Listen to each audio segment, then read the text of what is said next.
ગુજરાતમાં કમોસમી વરસાદ અને ખેડૂતોને આપવામાં આવેલા રાહત પેકેજના મુદ્દે છેલ્લા થોડા સમયથી રાજકારણ ગરમાયું છે।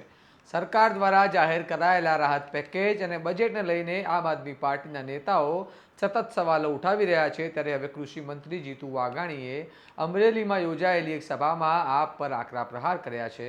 ખાસ કરીને આમ આદમી પાર્ટીની પરિવર્તન લાવો કિસાન બચાવો યાત્રાને લઈને કરાયેલા તેમના નિવેદનથી ફરી એકવાર ગુજરાતનું રાજકારણ ગરમાયું છે। आओ विगते बात करिए समग्र मामला विषय आ अहवाल में। नमस्कार, हूँ चिराग वर्षाबेन, आप जोई रह्या छो स्वमान। कृषि मंत्री जीतू वाघाणीए अमरेली खाते योजायेली एक जाहेर सभामां सरकार द्वारा जाहेर करायेला राहत पेकेज अने राज्य तथा केन्द्रना बजेटने खेडूतोना हितमां गणाव्युं हतुं अने तेमणे जणाव्युं के कमोसमी वरसादथी नुकसान पामेला खेडूतो माटे सरकार द्वारा मोटुं राहत पेकेज जाहेर करवामां आव्युं अने मोटा भागना खेडूतोने तेनी सहाय पण मळी गई छे।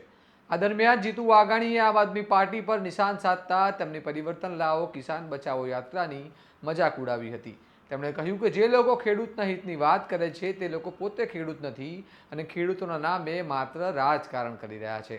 કૃષિ મંત્રીએ પોતાના ભાષણ દરમિયાન કથિત આગાહીકાર અંબાલાલ પટેલનું નામ લઈ હળવી રમૂજ પણ કરી હતી અને જણાવ્યું કે અનેક આગાહીઓ ખોટી સાબિત થશે પરંતુ સરકાર ખેડૂતોની સાથે ઊભી છે અને ખેડૂતોના કલ્યાણ માટે કામ કરી રહી છે। સાંભળો જીતુ વાઘાણી શું કહી રહ્યા છે। ડેમ ભરાય, પાણીના તળ ઊંચા આવે, ગામે ગામ પાણી જાય, તળાવો ભરાય, ચેકડેમો ભરાય, આવી ખુશાલી આવું દ્રશ્ય અમારું ગામ હમણાં રસ્તામાં જોતો તો 15-20 દી જો ભગવાનને દી હરકી થઈ જાય અને કોઈ કવા બવા ન આવે તો આ વખતે રવિ સિઝને મોજ પાડી દેવી છે। 43 લાખ હેક્ટરમાં રવિ સિઝન થઈ છે। ભગવાનની દયાથી આ વખતે અંબાલાલ કાકાને ઈ કુદરતે ખોટા પડ્યા છે। આપણે પ્રાર્થના કરીએ કે ખોટા પડ્યા કરે, અમારા ખેડૂતોને ક્યારે મુશ્કેલી ન પડે અને પડે ત્યારે મિત્રો સરકાર એ તમને બેઠા કરવા માટે કાયમ ઊભી રહેવાની છે। બેઠો થાય આપણો ખેડૂત કે આત્મનિર્ભરતા સાથે બેઠો થાય। મિત્રો અમે ક્યારેય ખેડૂતોને ભિખારી બનાવવા માંગતા નથી અને બનાવીશું પણ નહીં। તમે તમારા બળબજા ઉપર ઊભા થાઓ ને એના માટે સરકાર તમને તમામ પ્રકારની સહાયો, તમામ પ્રકારની મદદો અને અનેક પ્રકારની નીતિઓ સાથે આ બજેટની અંદર અમે આવી રહ્યા છે। કેન્દ્રનું પણ બજેટ એ પ્રકારે આવ્યું છે। ખેડૂત કેવી રીતે બેઠો થાય, એનો મનોબળ ન તૂટે એના માટેના પ્રયાસો કરી રહ્યા છે। ત્યારે મને આનંદ છે અને આવો આનંદ ને ખુશી છે। તમારા ગામમાં જો ને એક બાજુ કૌશિકભાઈ કે એક બાજુ આપણે સહાય આપી, બીજી બાજુ ખરીદી, હજી તમારા સહકારમાંથી આંકડા લેવાના છે યાર્ડમાં કેટલું ગયું આ ગામમાંથી। અમે તો 35% ખરીદતા હતા।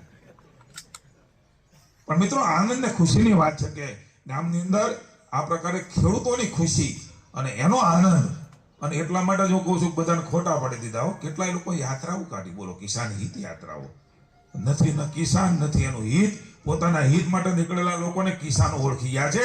મોલપર ગામ અને અમરેલી જિલ્લો ગુજરાત ઓળખી ગયું છે।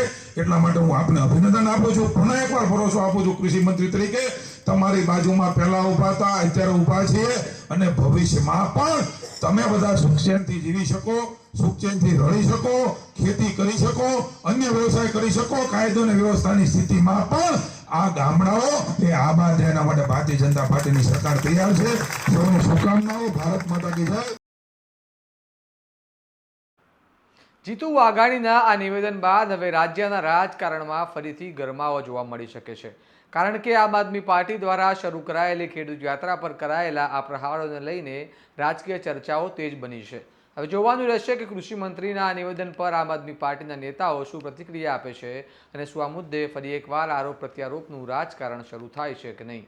આ મામલે તમારું શું મંતવ્ય છે અમને કમેન્ટ બોક્સમાં જણાવો અને આવા વિગતવાર અહેવાલ માટે સ્વમાનની ચેનલને લાઇક, શેર અને સબસ્ક્રાઇબ કરવાનું ભૂલતા નહીં। નમસ્કાર।